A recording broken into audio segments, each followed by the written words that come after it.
I don't wanna hear any more small talk. Off that short pier, take a long walk. My style ain't free cause it ain't off top. I'm at your throat, go get a cough drop. I don't wanna hear any more small talk. Off that short pier, take a long walk. My style ain't free cause it ain't off top. I'm at your throat, go get a cough drop. It's kush. I love me too much and your brain turn to mush. Fall flat on your tush. You couldn't handle the product I push. I guess I'm just used to it, I just do it. Like Nike swoosh, none of that Reggie Bush, cause I'm top shelf. I ain't got wealth, but I'm on my grind like park rails.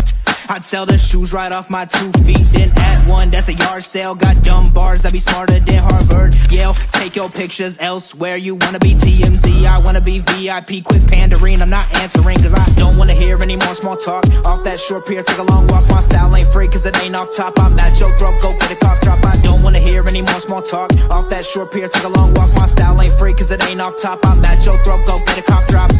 All of that bark and no bite, that's alright. Not everyone can be the big dog. Take a walk, kick rocks. Can't keep me out cause I pick locks.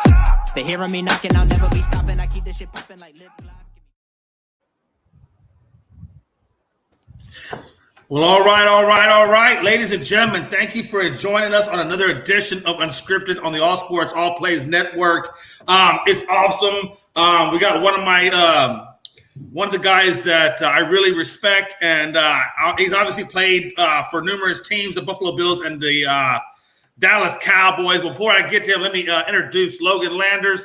Hey, what is up, my brother? Are you ready for an awesome show tonight? Yes, sir, Jay. We got a lot to talk about, a lot of sports, and I am excited for our guest to come on, and we can begin the show. All right, ladies and gentlemen, without further ado, this man played in the 90s. He was a defensive end for the Buffalo Bills and my all-time fave, Dallas Cowboys. I remember him during the Super Bowl years, and just an amazing gentleman. He is part of the Northeast Streaming Sports Network, and I can't wait to get him. Let's go, Jim Jeffcoat. Before I get him, let me pull up my graph real quick. Oh my God, this is my man, none other than Jim Jeffcoat. How you doing, my brother? I'm doing good. How are you doing? Man, I'm doing fantastic. I can't say the same for my Dallas Cowboys right now, Jim. I got to be honest with you, man. We drafted, but it was kind of I don't know how you felt about it, but for me, it was kind of a so-so draft. We just kind of got the best available at 24 and so forth. I think probably my favorite guy that I liked was Sam Williams, the linebacker they got to supposedly replace Randall Gregory. So I guess maybe that's a little bit of excitement, but I just feel like, and I don't know how you feel about it, but I feel like this is probably going to be the Eagles' year in the NFC East. I hate to say that. Well, everybody's saying that, but here's the problem here's the situation. They drafted a need with the Smith kid. They drafted the guard because they needed a guard. Obviously, Connor Williams going to Miami and Laurel Collins going. They needed offensive linemen. Then you talked about, obviously, Sam Williams, but Tolbert, the kid they got from South Alabama, this kid can play. And they needed a receiver, and they just more need this year than going after the best available athlete. They were looking at some positions that they were thin in and trying to fulfill them because they don't know right now if all their receivers are going to be healthy for the first game. The only one that they have right now is CeeDee Lamb. Michael Gallup was injured. They said that James Washington was injured, and he should be ready for camp. But you never know. So they had to fill up on those positions. You know, the knock on Tolbert is focus, is watching the ball all the way into his hands before he turns up field. How hard do you think it's going to be for him to get that under control and really take that next step forward?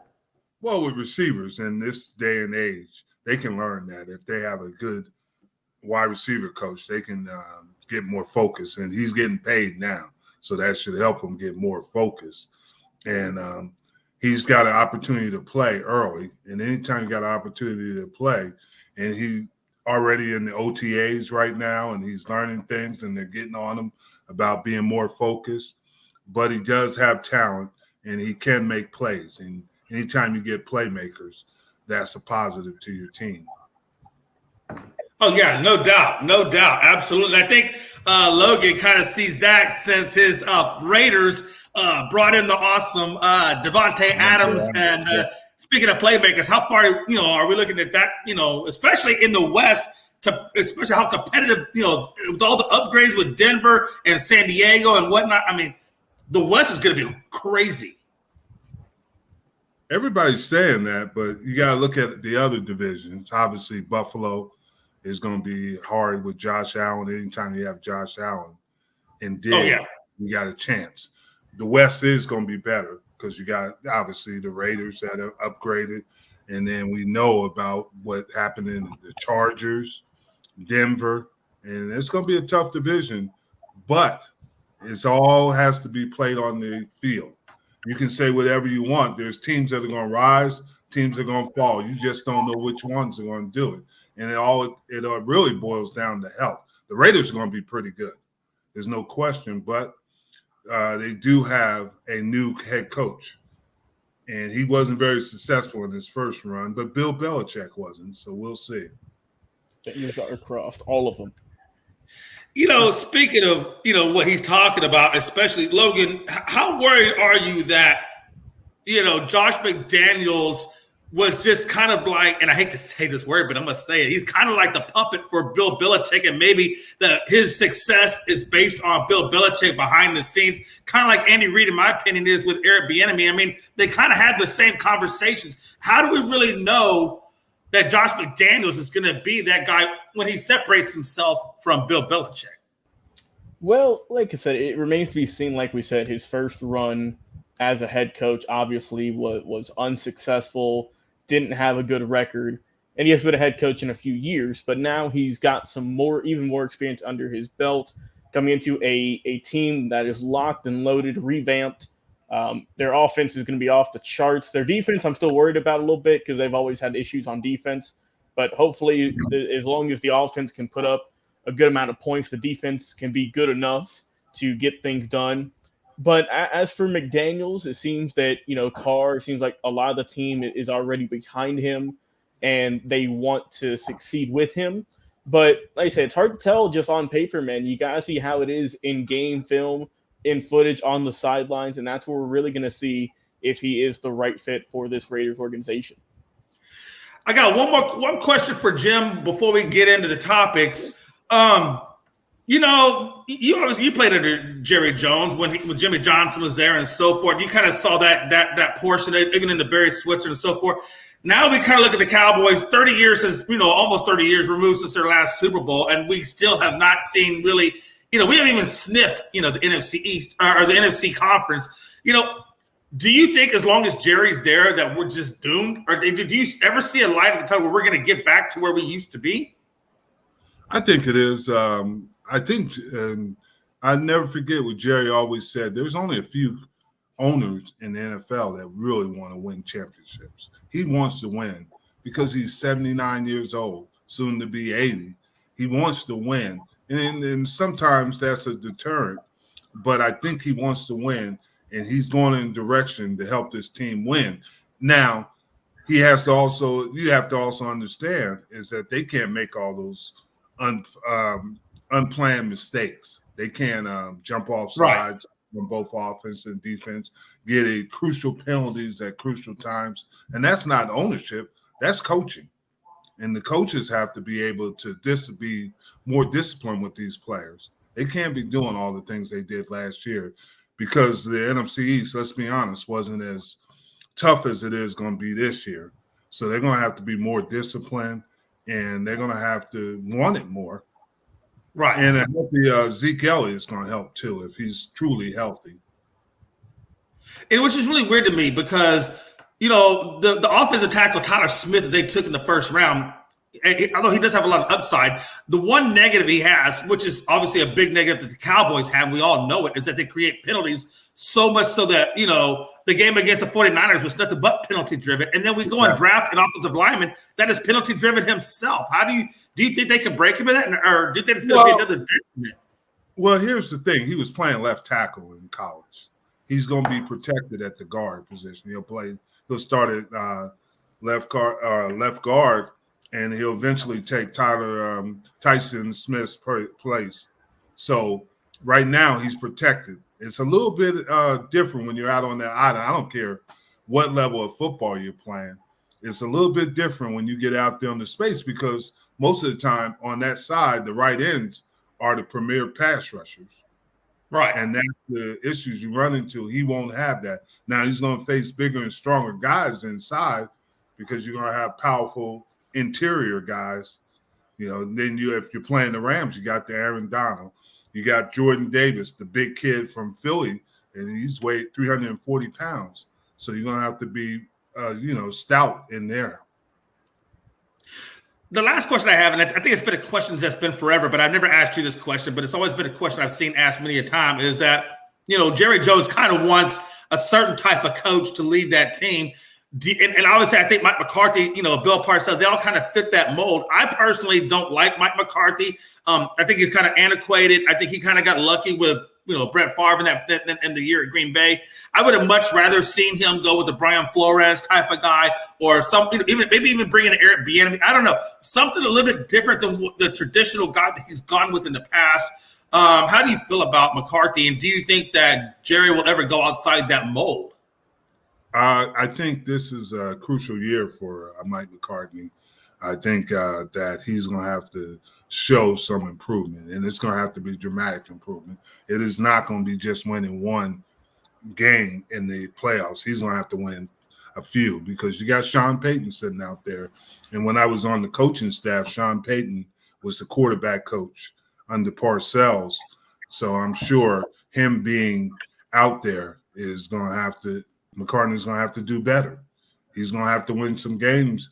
Plus, he's going to have to win some playoff games. And like I said, they can do it if they're more disciplined, because even though they were in the game with San Francisco. So there is some schematically, they do some good things, but they shot themselves in the foot.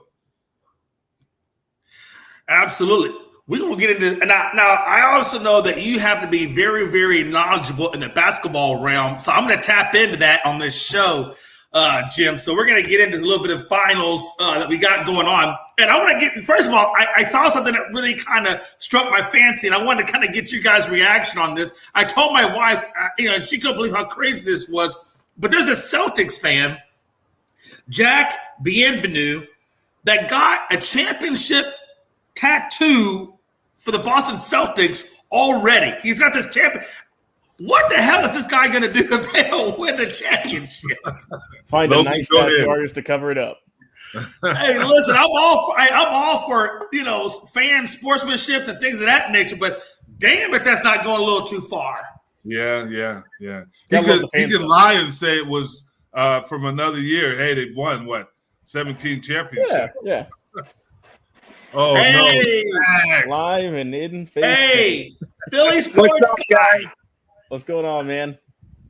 Obviously, I'm at the Phillies game, and we're smoking them right now, so I figured I'd come on and talk to you guys. Hey, Philly sports guy, I've got you on here.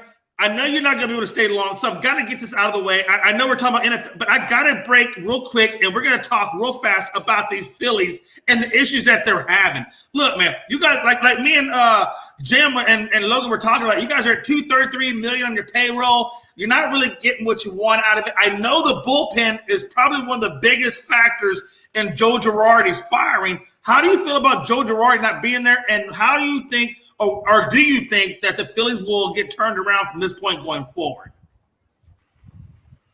Well, if the Bats are doing what they're doing now against the Angels, yes. I mean, obviously, I expected this team to be able to win games 12-10, 10-8. They're not going to win games by making miraculous defensive plays. They're definitely not going to be winning these games in the bullpen. Their starting pitching is good and strong, but once we get to the bullpen, that's where we have our biggest problems. So my thoughts are they got to score a lot of runs, and ultimately, as long as they keep doing that, they'll win these games. But they're not going to win close games, and that's the biggest problem. That's what really led to Joe being fired. He kept losing games, 1 and 2 run games. I mean, you can't be 7 games under 500 and have a +1 run total. You know what I mean? So that means they're losing these games by close margins and winning games by big margins. Right. So, I mean, right now we won 10-0 yesterday. We're up 5-0 now.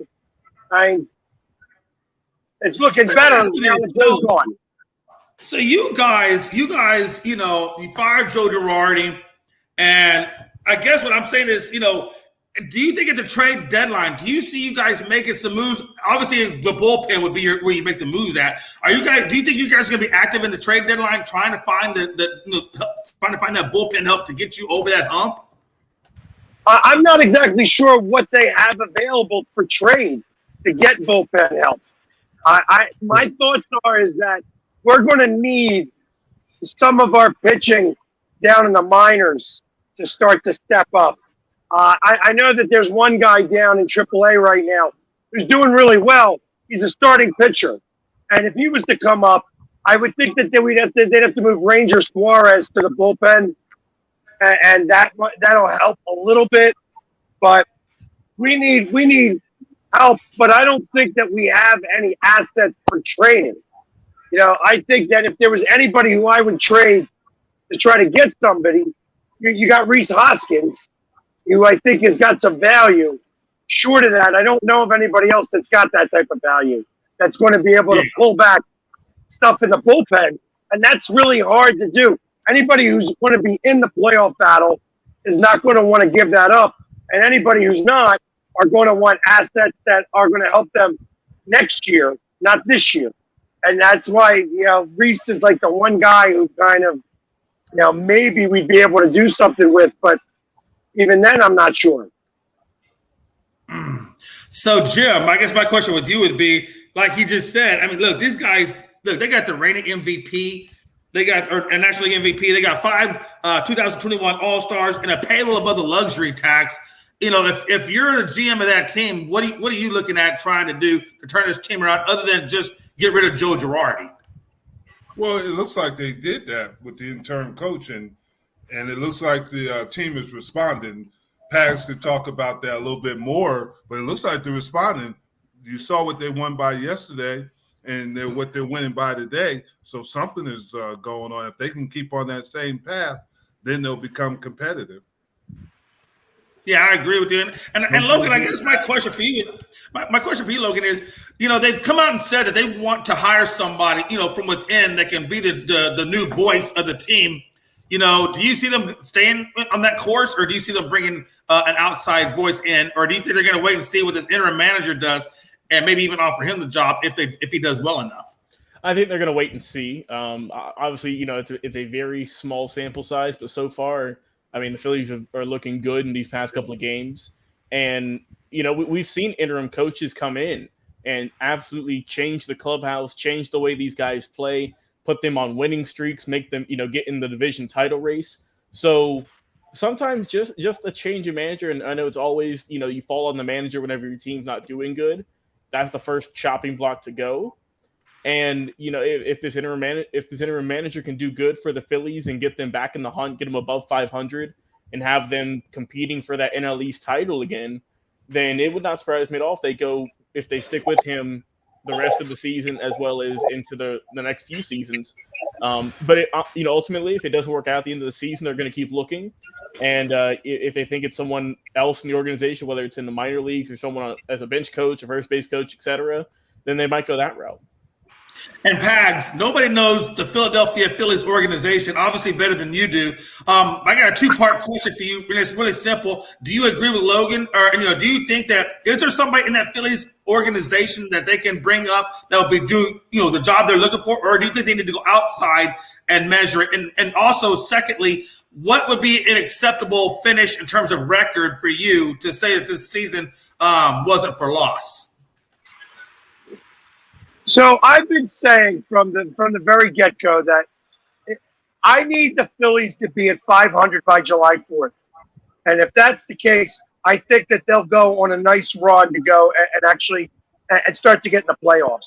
The problem with being in the playoffs is that in a 1-game series, I think that the Phillies could win that game. When it comes to an actual series, playoff series, unless you go to a 3-man rotation and put 2 of the starters in the bullpen, you're going to have a hard time fighting. I'd like to see them make the playoffs. I feel that the problem is that defense is always going to beat offense, and it's the same thing. It's like that in all sports. So good pitching is going to beat good hitting, and I feel like that even if the Phillies are doing really well when it gets to the playoffs, good pitching is going to be able to stop them. And I don't know exactly. I'd like to see them get in the playoffs. I'd like to see them get in a playoff series, not just a wild card. That's what will be a worthwhile season for me. Right. As far as an outside voice, the one thing that I saw, or I heard from Joe Girardi, he went on. He did his MLB show even after he got fired, and he felt relieved that he was gone. And I kind of felt the same way about the Phillies, that they played loose for the first time, maybe all season. That this was something that maybe both parties needed.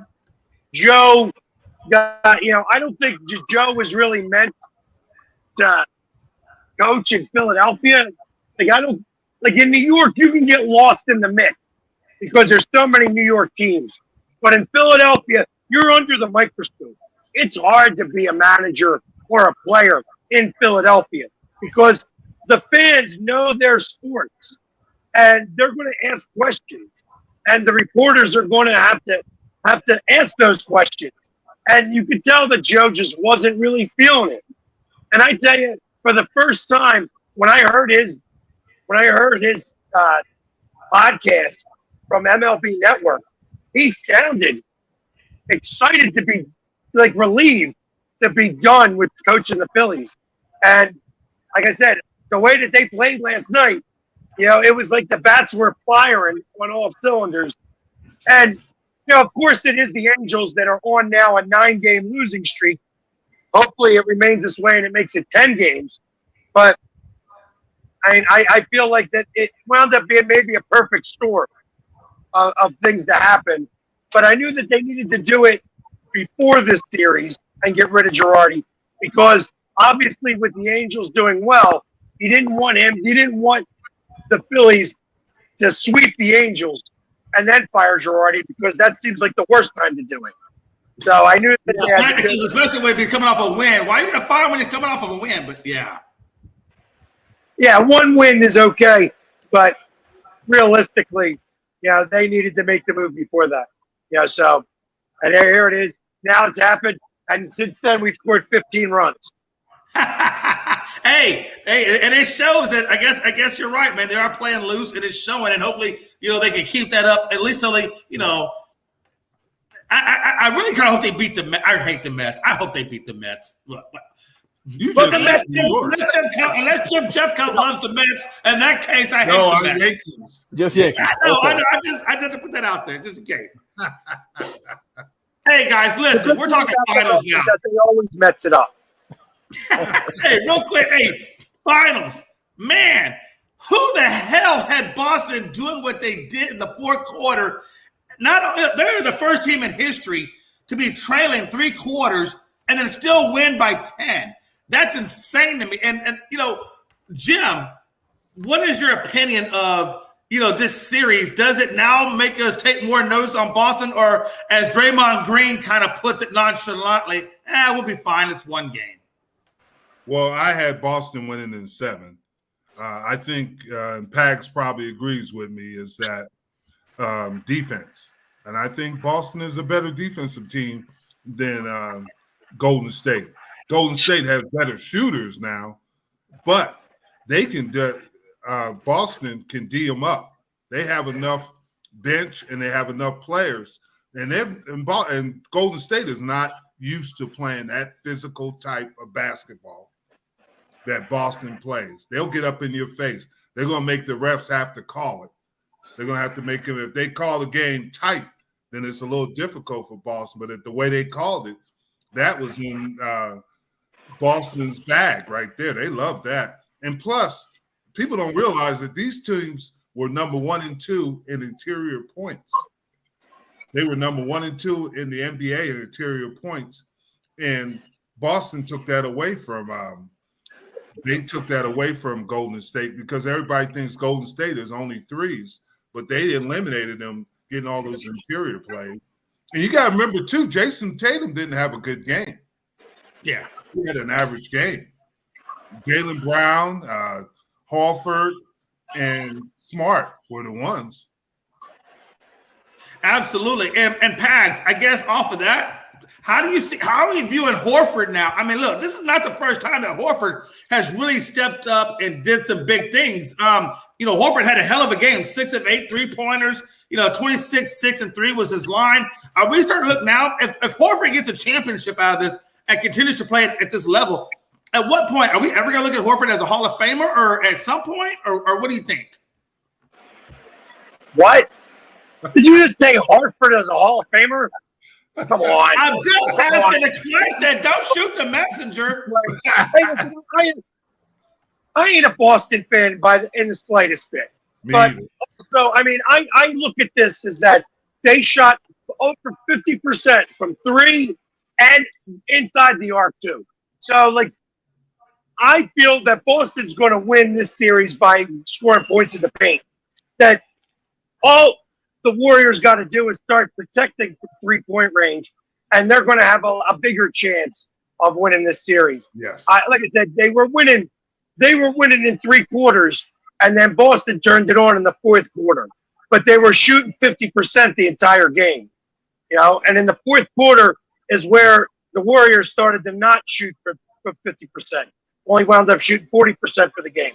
So yeah. I kind of feel that this series is far from over.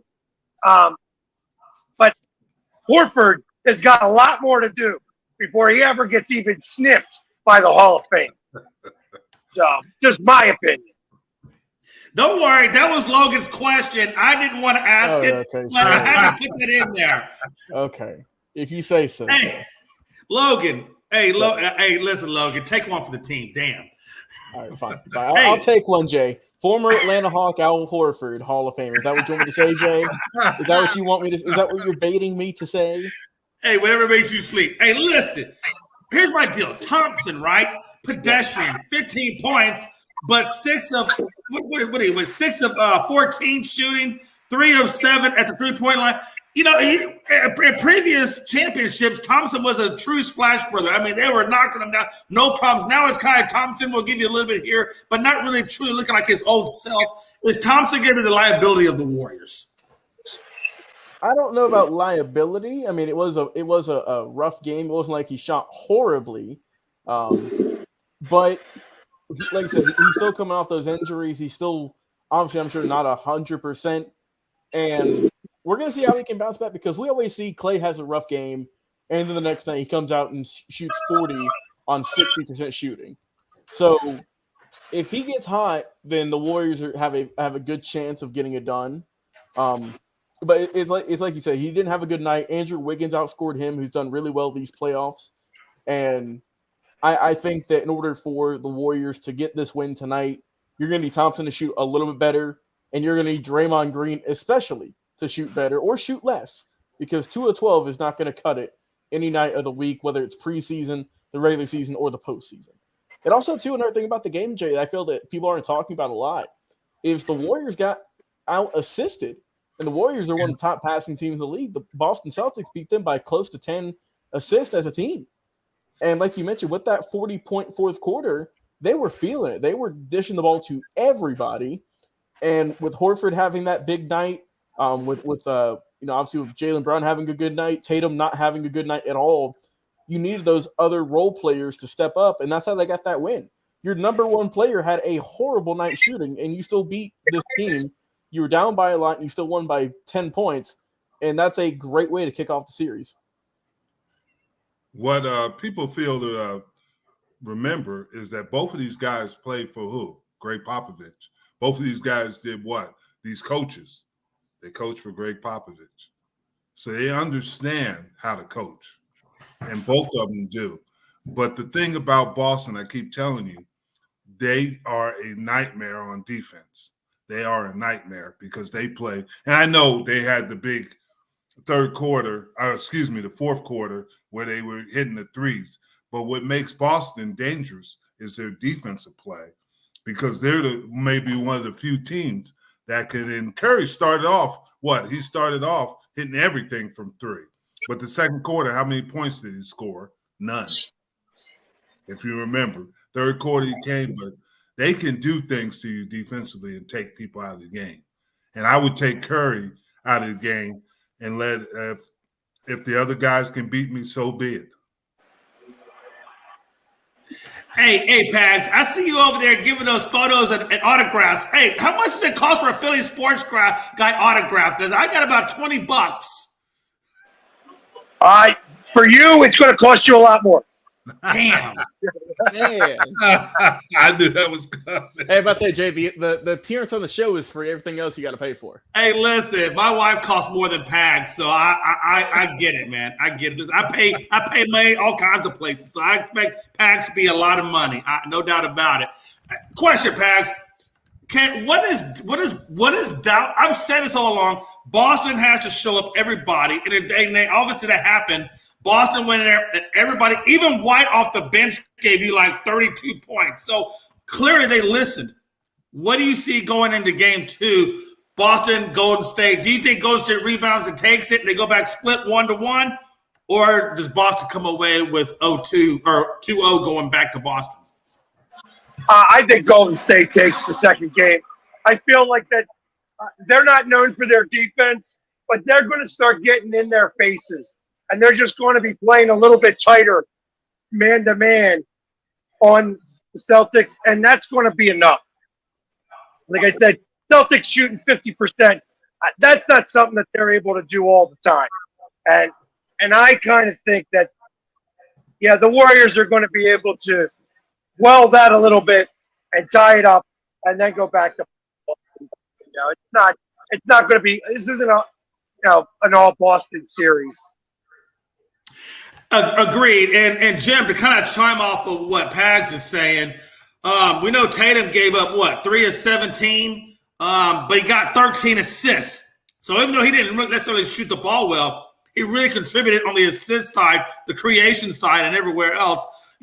Twice in Milwaukee, they shot in the 30 percentile for field goal shooting. Do you see any of that being an issue going into game 2 or even when they go back to Boston, or do you think they'll stay shooting at least 40% or better? I think if Golden State tries to tighten their defense and play man defense against Boston, it's the kiss of death because I think Boston is more athletic than now. Golden State has better shooters, but Boston is more athletic. They would love for Golden State to get out of that zone and try to play them in the man defense. They will destroy it because they can't cover Jaylen Brown 101. They can't cover Jason Tatum, and they definitely can't cover the other guys. They're back. I mean, Williams or any of those guys. That's what they're struggling with. They have to play that zone to be effective. If they don't have the great athletes that can man these guys up. Even Draymond Green, he's a good defensive player, but he's had issues with his back. Curry's had issues with his ankle. And you look at their Thompson, he's had issues with his knees. They can't play man-to-man. Yeah, no doubt. Logan, are there any adjustments that you think Golden State needs to make going into game 2, or do you think they're good and they'll be fine? I mean, that fourth quarter really was the breakdown. I mean, I'll tell you, Boston was leading by 2 going into the half. Yeah. And then that third quarter rolled around and Golden State woke up and then they took it over by 10. And of course, we know the epic fourth quarter rolls around and Golden State just blankets and goes dormant. And Boston, of course, takes the win. Do you see the Warriors, having another fourth quarter like that, or was that just a fluke? I personally think it was a fluke. I mean, we all know how good this team is, what they've done in the past, how well they're coached. We got our boy Rob Scott saying Warriors in 5. I knew he was going to say that. I knew he was going to chime in. But I think in order for Golden State to have a good night and get the win here in game 2, obviously you got to be a little bit better on defense, be a little bit tighter. You can't have Boston shooting that well again, or else they're going to lose this game. You have to have Curry more involved because we all know what he did early on, and then he just kind of went quiet. So you got to have him throughout the whole game. Thompson's got to shoot a little better. Draymond's got to stay out of foul trouble because it seems like for every big game or a lot of playoff games, he gets in foul trouble pretty easy. And I get he plays a more physical style of basketball that not a lot of guys are playing now, but it hurts your team. So limit the foul trouble there, and then also just play the brand of basketball they played the whole season. And I think they should be good to go. But I've also got them winning game 2 tonight and evening up the series. And you got to remember too that Boston came out of a tough division. Oh, yeah, they did. In there with Milwaukee. I mean, they were in Miami. Boston came out, and to get out of there, you had to be tough because that wasn't an easy walk in the park. I mean, honestly, they both really did, right? I mean, a couple questions. Golden State had to go through, or Memphis was there, Phoenix was there. Dallas kind of tried to be there a little bit. Obviously, Dallas kind of petered out when they got to Golden State, but obviously they handled business when it came to Phoenix. The West was still pretty damn competitive, but I get it. When I look at Boston, Middleton was not present in that series, and I still think that was kind of a big thing. And then you look at but then you look at the Miami series, and Boston had Smart hurt, Williams hurt. Kind of playing so-so, and it took them almost to the edge of Miami, and really it was lost on one possession. And unfortunately, for Miami, you had Strauss 6 inches on the baseline, and it cost them on that 3-point, which would have actually given them the win had he been in bounds. So I get it, man. I mean, there's a lot of things that, the Celtics had to get through to get where they are, as well as, kind of what Golden State was. Golden State kind of had it pretty rough coming up too, up until I really think the Dallas series, they just kind of walked over that one. But then you can also say the same thing for the Celtics with the New York Nets or the Brooklyn Nets. But you look at what they did against Denver, they won 4-1, right? If you look at Memphis, it was 4-2, and in Dallas it was 4-1 again. Then you look at the other side, Boston killed Brooklyn, we all know. But then Milwaukee was 4-3. And then Miami was 4-3. I mean, they played some tough teams. I thought they played more competitive teams. Yeah. Pags, I know you got a lot of things going on out there. So if you got to take off, brother, man, we totally understand, bro. I'm waiting for you guys to talk about some hockey. Hey, I'm getting there. Segue. What a segue. That's how we do it here on the show, Jay. Hey, you know what? I don't know if I had actually, I think I did. All right, you know what? I'm gonna do this a little bit later. We're gonna go ahead and go to it now. You don't think so? I don't know how much time you have. It's in there. Keep going. I can talk about the Eagles too. Hey, I'm running this show. Hold on a minute, damn it. It's the Rangers. Go back. There it is. I got it. No. Rangers 2-0 series over Tampa, and I believe the Avalanche are also in very much control of their series. So let's start with the Rangers series first. I got to be honest with you. I had Tampa all the way to the Stanley Cup, to be honest with you. I just felt like it was in their cards. But now that I see how the Rangers are playing, damn, was my prediction not wrong? Pags, we'll start at the bottom and work our way up. What do you think about this Rangers series with Tampa? Is Tampa just done? I was right there with you, actually. I thought this was Tampa's cup to lose. And I tell you what, I can't stand the Rangers. But what I do love, I love good hockey. And watching the Rangers play against the Lightning, first off, game 1, I mean, they manhandled them. Straight out manhandled them. But what they're doing, all the intangible things that you need to do to win the Stanley Cup. They've been blocking about 20 shots a game. They're giving up their body to the puck, and that's what you need to do against Tampa. Colorado over the Oilers, like you have to stop one line of the Oilers. The McDavid line is everything on the Oilers. So if you stop that line, you're going to win that series, and that's what Colorado's doing. So I don't think Colorado's really prepared to be able to give up their bodies like the Rangers are doing. And that's what's going to win the Stanley Cup. I kind of expect that they're going to wind up. I think the Rangers take this series in 5 games. I think that the Lightning may win game 3, but the Rangers could win game 4. If they keep doing what they're doing, the Lightning is not going to have an answer. Right. And that's the thing. And I believe, correct me if I'm wrong, Pags, I'm just kind of getting my feet wet in the hockey world, but Tampa Bay was back-to-back champs in hockey, correct? Correct. So this would have been their third win or their third cup in a row if they could take this.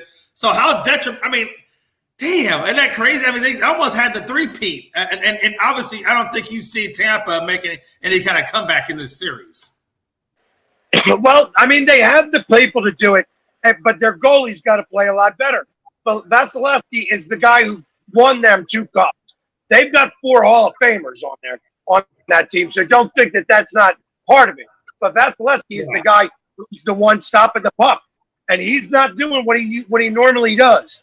And Shesterkin for the Rangers is, so ultimately, and plus the Rangers have a lot of young kids that are coming up strong. Like they've got the most points ever scored in a hockey series or in a hockey playoffs by kids under the age of 22 years old.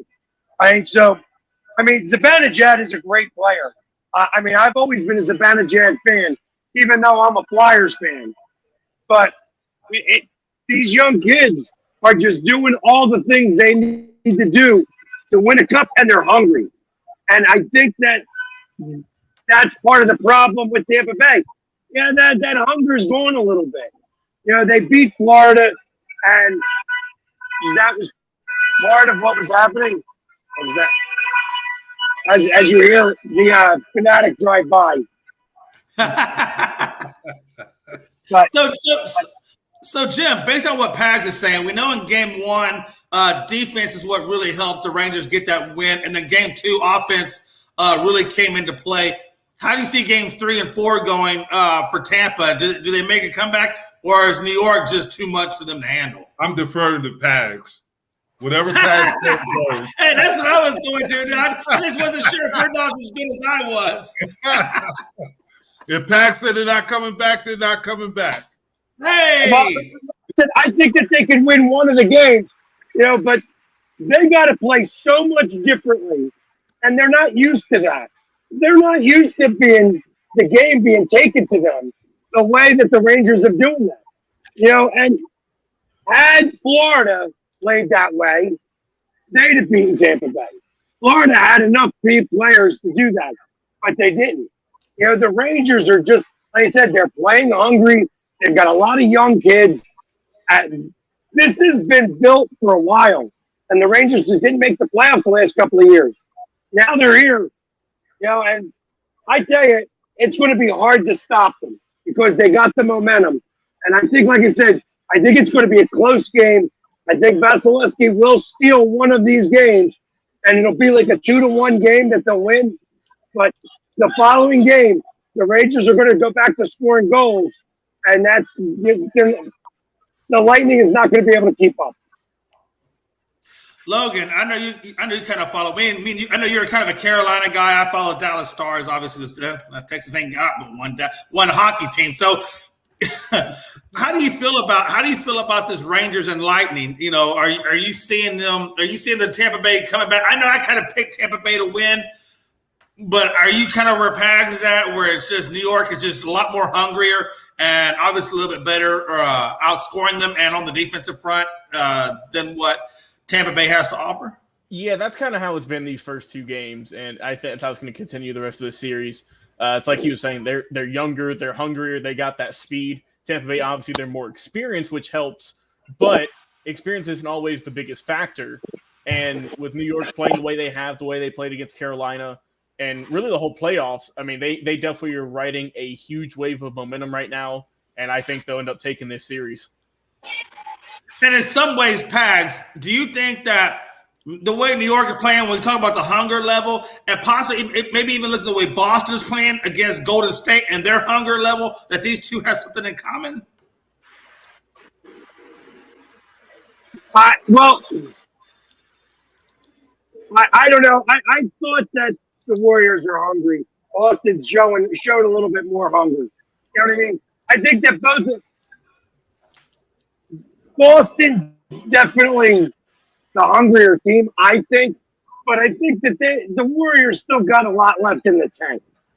So where it's different, I look at basketball as different than hockey. You know, the Stanley Cup is the hardest trophy to win in sports for a reason. You know, and the guys playing hockey, when you got to short shifting guys, that's what Tampa's going to have to do. But they're an old team, so when you're short shifting guys and you go down to three lines instead of four, that's going to wear out Tampa so badly that I think that the Rangers are just going to take it that way. Where in basketball, it doesn't kind of go that way. You know what I mean? You could be, Curry and not be lackadaisical on one half of the court, and then just come and start playing on the other half, and you still win the game. You can't do that in hockey. Yeah. Are you kind of looking at the same way with Colorado and Edmonton right now? Colorado's up, 2-0 on Edmonton, and right now the score is tied at 1 apiece with 3:43 in the first to go. If Edmonton doesn't get this game, then it's got to be over for them. But if Edmonton squeaks out a win and takes it 2-1, is it still pretty much an Avalanche-dominated series, or does Edmonton have a chance in hell to come back and take it? Edmonton's going to go as far as Connor McDavid takes them. Yeah. Unfortunately, that's Edmonton's team. Connor McDavid is Wayne Gretzky. And if Wayne Gretzky is going to win the series, he's got to play over his head. Yeah, that's how they beat Calgary. They couldn't stop Connor McDavid. Now, I don't know. Colorado's got a different game plan for him. They're just leaning on him and wearing him down. And they don't have anybody else that's going to score goals in Edmonton. And that's the problem. Their goalie's okay, but he ain't going to steal the series. It's got to be done by Connor. So Connor's got to play over and above what he's doing already if they want to have a chance. They could win one of these games. Maybe that can energize them. But I think Colorado's just too strong of a team. And so obviously, so as it would seem, at least the way momentum is going, it looks like it's probably going to be a New York and Colorado matchup in the Stanley Cup. Do you have the Rangers taking Colorado, or do you see Colorado doing the opposite? I would take the Rangers in that series if I was a betting man. Now, obviously, the Rangers got to play that series like they've been playing the rest of the playoffs, but I don't see if they're going to give up their bodies and stop the puck like they're doing. It doesn't matter who they play against; they're going to win. Right, and that's how I feel about it. Again, hey, I agree, man. I think it's going to be amazing. And I think a lot of us who, like I said, are still kind of getting our feet wet in the sport. But we're gonna rely on your knowledge. And I'll tell you, man, it's been a while since we've seen New York really in the playoffs. I think the last time I can remember, I think I was in high school or something. I mean, it's been a hot minute since we've seen New York at this level, right? I think, was it Messier or whatever his name was? I think that was with New York the last time they took the Stanley Cup, I believe, correct? 94. Yeah, I think I'll graduate in 91, so it was just shortly there afterwards that the Rangers got to this level. So I'm like I said, I'm a Dallas guy, but it's good to see, the Rangers kind of get back and doing what they're doing. We're going to take a break, and we're going to go over to, what is it? Ham at the Lakers coach, Darvin Ham. That's the one I want to talk about real quick. Darvin Ham, he got the job as the Lakers coach. The interesting thing about it is I think that if Juwan Howard had not turned down to play for Michigan with his sons and the ability to coach his sons, that we're not talking about Darvin Ham as a Lakers coach. I think we're talking Juwan Howard as a Lakers coach. And I'm curious to get you guys' opinion on it. Jim, how do you feel about Darvin Ham getting the job? And if Juwan Howard had taken or had accepted the interview, are we looking at Juwan versus over Darvin? Regardless of who the coach is, you got to obviously health is going to be the big issue because it's an older team, and now they can't get rid of those contracts. I mean, you're going to have those guys be healthy. Obviously, LeBron missed games. The center, or not the center, what's his name from New Orleans? Davis. Anthony Davis. Anthony Davis. And you got to figure out how you're going to play Westbrook. And that's going to be the big thing. Now, Ham did do a good job with Giannis. They said he was instrumental in helping Giannis become a good NBA player.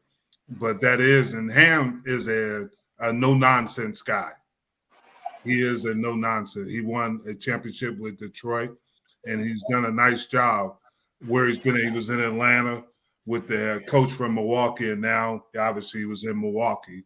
And the big thing is how can he get those guys to mesh? And they got to figure out how to keep Davis and LeBron is, almost 40 years old. Right. I mean, he can't be the point anymore. I know he's one of the greatest players that ever played, but you got to have some help for him. Oh, absolutely. I agree. And Pags, kind of on those same lines, on Braun specifically, if you're Darvin Ham, your two biggest things are, number one, getting LeBron to buy in, and number two, figuring out how to integrate Westbrook into the equation. How do you think he's going to do that, and do you think that he will be successful at it? He's not. Old. Steve's way too old. The Lakers are going into irrelevancy because they put themselves there. And listen, I'm real happy to see it, actually, because I can't stand the Lakers. So I feel like that they forced themselves to get LeBron. They won their championship with LeBron, and then they made him call all the shots. And now they're a mess. So good for them. They're a mess. Hey, no, I totally agree with you. And so, Logan, based on that, and I agree, Darvin Ham, if you're going to take your first head coaching job, for the love of God, you go to the biggest stage with the biggest mess. What the hell do you do to even start the rebuild process? Because nobody wants to say that LA is a rebuild, but they're a damn rebuild. What do you do with the LA Lakers? Yeah, there's not really a whole lot to do because they don't have any suitors for Westbrook right now. I mean, the only one that was ever thrown out there was John Wall. I mean, he didn't even play last season. And, I mean, he's on maybe an even worse contract. But it's tough because the only three players are going to be on the team next year pretty much, maybe four, is LeBron, Westbrook, Davis, and I believe Tucker's under contract for a handful of years. But everyone else is expendable. I mean, all of the vets that they signed, the Bazemores, the Wes Matthews, all those guys, they're only on one-year deals. Carmelo's, they're all gone. Like, those guys are not coming back. I would be shocked if more than two of those came back. And so that leads to free agency, which is where they've made their money and spent their money in recent seasons because they ain't got no draft picks till at least the next 3-4 years in the first round. And you're not going to trade Davis. I don't think you're definitely not going to trade LeBron, and Westbrook ain't giving you nothing right now. So I think their best course of action for Coach Ham is go heavy in free agency, build around LeBron with some shooters on the perimeter because they haven't had that in recent seasons. They also need to get a lot better on defense. They got way too many old guys last year who could not play defense to save their lives. So grab some young guys. I liked when they picked up Malik Monk. He was solid. He was one of their few bright spots last year. But they got to do something to build around this team because, I mean, like I said, LeBron's a good player. Davis is a good player. Russ had a horrible year last year, even though his averages were about the same, honestly, as they were in Houston and OKC and whatnot. But build around those three with solid 3-and-D guys and some guys with some fresh legs, and I think that they can at least start building back to a better team. I'm not saying this is going to be a championship team by any means necessary, but Vogel, we all know, was a defensive-minded coach. I'm sure he had many long nights of pulling his hair out last season because that team could not play defense, and they could barely score on offense. So with Darvingham, we'll see what we can do. Like I said, first time being a head coach. He was experienced as a player with Coach Budenholzer, along with a few other teams. So it's like I said on Thursday too, Jay. I don't think they were looking for a super experienced head coach because you got one on the court with LeBron. You're looking for someone who is more of a locker room presence and someone that that people respect and that thrive off of. And that's how I think they went with Coach Ham.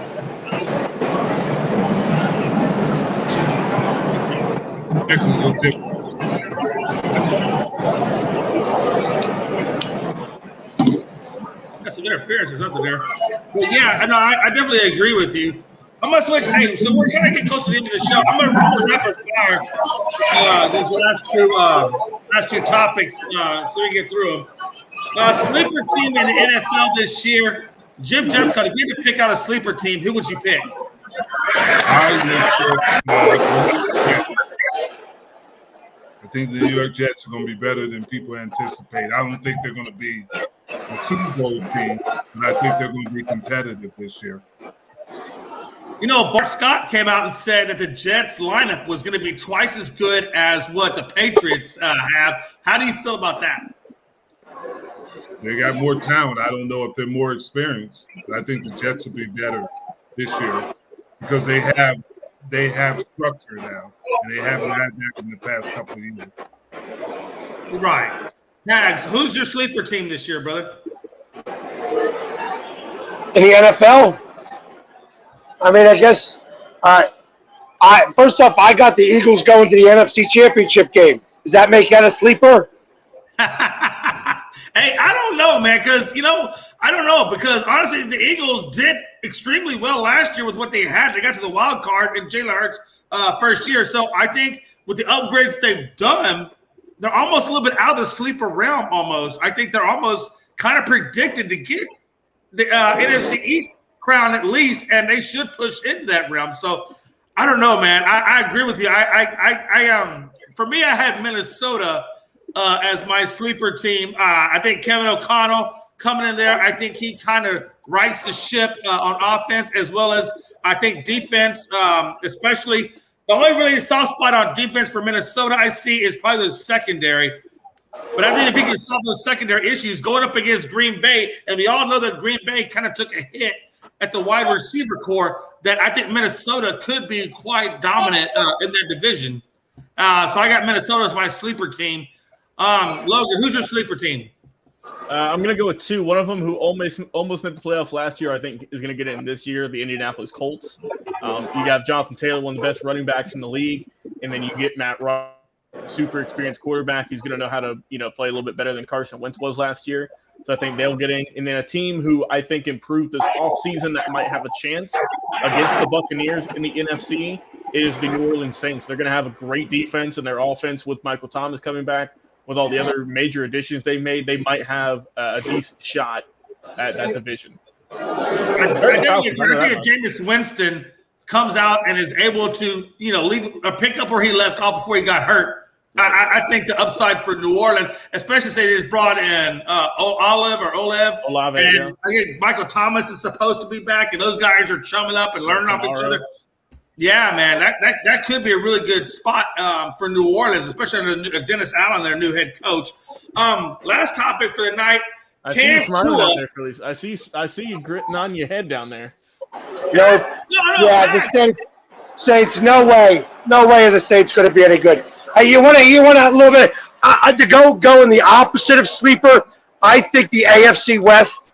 I think the AFC West is not going to be very good at all. Ooh. What? Yeah. Oh, damn. Hold on. I got something for that. Hold on. That is a very hot take. That was so hot. I literally put coffee on my chest. And I can't. Okay, hold on a minute. Hold on. All sports, all plays. 365 5, we making up plays. You talking the game, get you through the days. We're high in the court, the dime in the lane. Variety topics, living the same. All presentation, sports information. In the airways, taking the nation. All sport, all place. Yes, I said it. You heard it right. I think the AFC West is going to not be so good this year. I think that Denver is relying on the fact that they have got a new quarterback named Russell Wilson, who I think is on the downside of his career.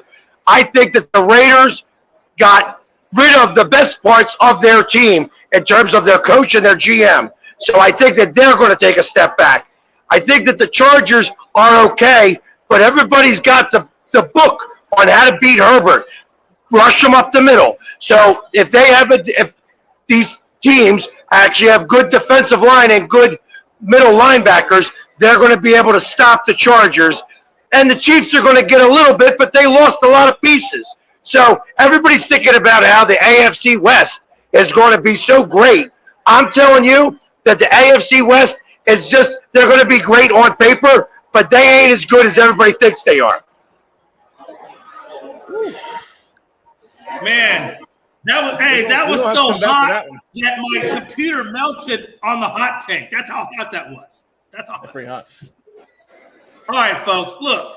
Can Tua put the Dolphins into the playoffs? The biggest knock on Tua has been his arm. Everybody knows Tua's knock. It's his arm and it's his injuries. Because we all know that he's got a history of injuries. Tua has come out and said, hey, I'm throwing 45-yard bombs, 50-yard bombs to Tyreek Hill, and they're going for pay dirt. So I don't see what the problem is here. He said that his conditioning and his arm strength and his mobility has been greatly improved for the offseason, and that it's much ado about nothing. What do you guys think? The deal? Jim, what do you think about Tua? I think they got a possibility, but it's going to be their defense. It's their offense is Tua did play okay last year, but it's their defense that's going to have to take them. I think everybody's going to, but they do have a good receiver. I mean, they got Waddle on the other side. They do play. It depends on how the coach uses all the weapons he has, but they're going to have to play really good defense. Yeah,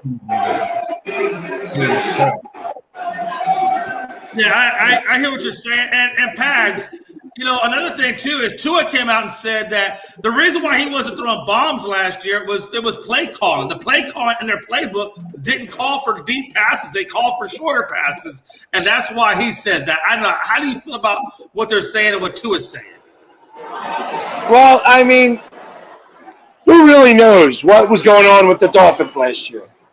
I mean, you got a new coach now with all the stuff that came out with all that such. He was getting paid to lose games and all this other fun stuff. I mean, let's be for real. I mean, who knows how well, what was really happening with this team? I think this team's a hot mess. I don't think it matters who they have quarterbacking, that they're not going to be that good. They're going to be maybe a little bit better. They got some weapons. I think Tua's okay, but I don't know that he's not going to be the end-all, be-all. They don't play the Patriots every week, so it doesn't matter. You know what I mean? I think they're going to be 8-9, maybe. Interesting. So, Logan, they got pretty much a loaded backfield they're going to have to figure out with Sonny Michel, Chase Edmonds, Raheem Mostert, and so forth. And then they got Gaston also. And then you look at, their receiver core, they just picked up Waddle and so forth. So, where do you put the Miami Dolphins? Are they going to be good, or do you think they're just going to be middle of the rung, maybe third or whatever in the AFC division that they're in? It's still tough because, obviously the Patriots they had a rough year 2 years ago, and they came back. We all know what they did last year with Mac Jones, who's a really good quarterback. Obviously, the Bills are riding the hot hand right now in terms of the hot team in that division. The Jets aren't in that conversation quite yet. And for the Dolphins, man, they added a lot of players, but how is it going to do? And like with Tua, like I say, he threw for the least amount of yards last year with barely over 200 a game. I know you mentioned that the play calling wasn't to his style, and we'll see how that comes out this year. Because he was sacked only 20 times. That's not that bad. 16 touchdowns, 10 interceptions, and he's still super young too. I mean, it's not like he's been in the league for a lot of years and is still underperforming. He's still super young. He's still learning the league. So I think that not this year. I don't think the Dolphins get into the playoffs this year, but maybe next year. I just need to see him improve a little bit more. But you can definitely see that developmental trait is there for this young man. So we'll see how he can do this upcoming season. Yeah, I definitely agree with you guys. So final thoughts, and I guess I lost my slide, but final thoughts for the show. I just want to say, first of all, Jim Jeffcoat again, man, Dallas Cowboys are my team, and I remember you from those days, and I appreciate you coming on the show. It truly is a blessing to be able to talk to you and Philly sports guy, man. I love you, man. I appreciate you coming on the show. I always love talking sports with you as well.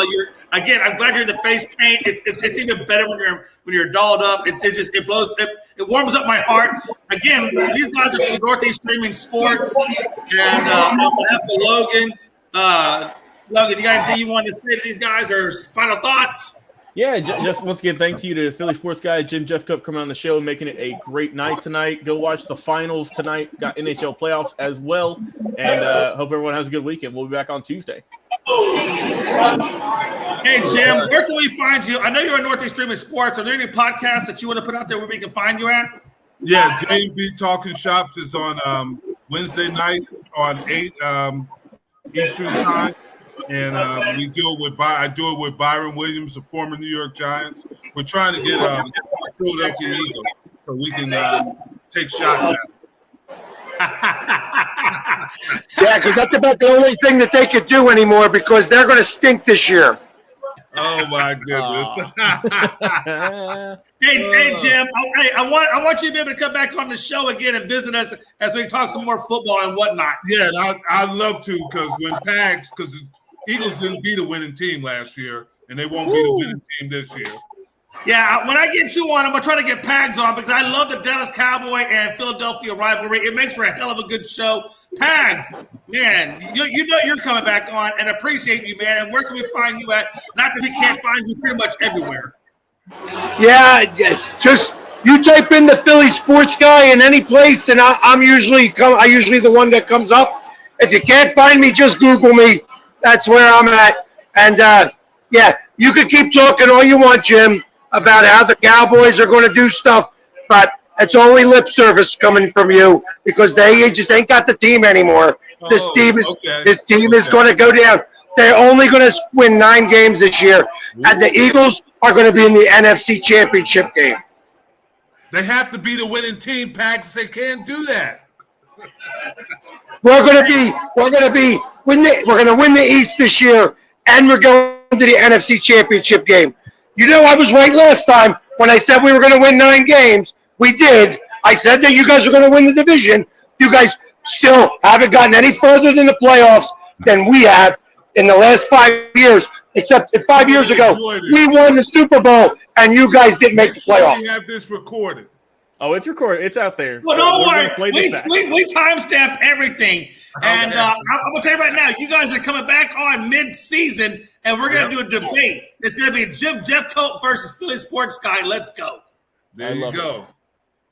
Hey, listen, I need a place to come. I need a place to come for Christmas, so I'm going to come right to your house. I'm sleeping under the tree, Jim. That's right. There you go. All right. Hey, ladies and gentlemen, again, it's another episode of Unscripted with Loagn Landers, my partner in crime, and the wonderful Jim Jeffcoat and Philly sports guy, as always, man. Just a pleasure having you guys on, and we look forward to having you at mid-season, and we're going to continue this debate. Until next time, folks, this is Unscripted. We're out of here. Go have a good night.